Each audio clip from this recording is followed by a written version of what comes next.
নিউজিল্যান্ডের বিপক্ষে প্রথম 2 ওয়ানডের জন্য অপরিবর্তিত স্কোয়াড ঘোষণা করেছে বিসিবি।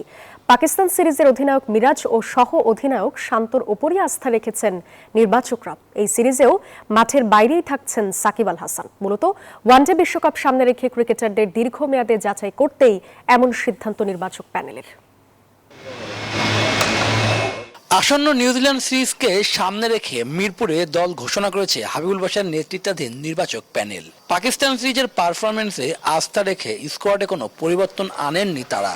বেসিক্যালি আমরা গতবারের যে টিমটা ছিল, গত যে স্কোয়াডটা ছিল পাকিস্তানের সাথে সিরিজটায়, আমরা সেম স্কোয়াড রেখে দিয়েছি, আমরা চেঞ্জ করি নেই। রাজনৈতিক পরিস্থিতির কারণে দীর্ঘ সময় দেশের বাইরে রয়েছেন সাকিব আল হাসান।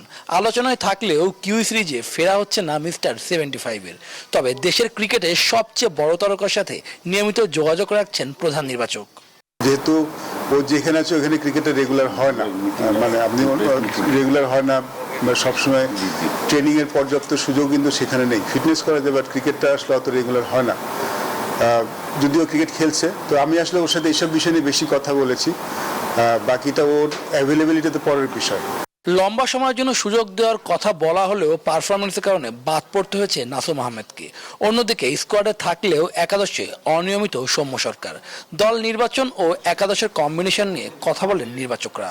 সুযোগ ডেফিনেটলি পাবে, বাট অ্যাট দিস মোমেন্ট যদি ও সুযোগ পায়, আমরা এমনও চাই না সৌম্য সরকার এসে আবার 3টা ম্যাচ সুযোগ পায় আবার অন্য কারোর দিকে ফিরে দেয়। আমার কথা হচ্ছিল যে, আমার পয়েন্ট হচ্ছে আমি যখন যাকে দেখবো তাকে লম্বা ভালো করে দেখবো। আমরা বেসিক্যালি টি-20 জন্য করি, বাট ওয়েস্ট ইন্ডিজের সাথে উইকেটটাও একটা ফ্যাক্টর ছিল। আমাদের উইকেটে একটু স্লো ছিল, টার্নিং ছিল, যার জন্য আসলে আনার পর ওকে কিন্তু পরে আনা হচ্ছে।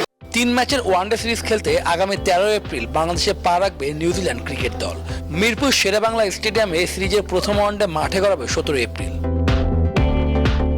গেল মাসে পাকিস্তানের বিপক্ষে ওয়ানডে সিরিজের নেতৃত্বে দেওয়া মেহেদী হাসান মিরাজ ও নাজমুল শান্তের ওপরে আস্থা রাখা হয়েছে এই সিরিজে। পিএসএল নিয়ে ব্যস্ত থাকায় মোস্তাফিজুর রহমান, শরীফুল ইসলাম ও রিশাদ হোসেনকে ডেকে পাঠিয়েছে বোর্ড। তবে মোস্তাফিজ ওয়ানডে সিরিজ শেষ করে আবারও ফ্র্যাঞ্চাইজি লিগে যোগ দিবেন।